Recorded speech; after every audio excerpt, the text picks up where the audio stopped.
వేసే సంక్రాంతి సందడిలో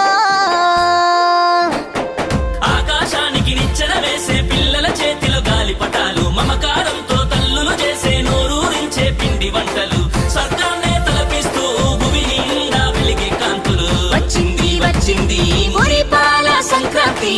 పేద గొప్ప తేడా లేని వేడుక మనకై తెచ్చింది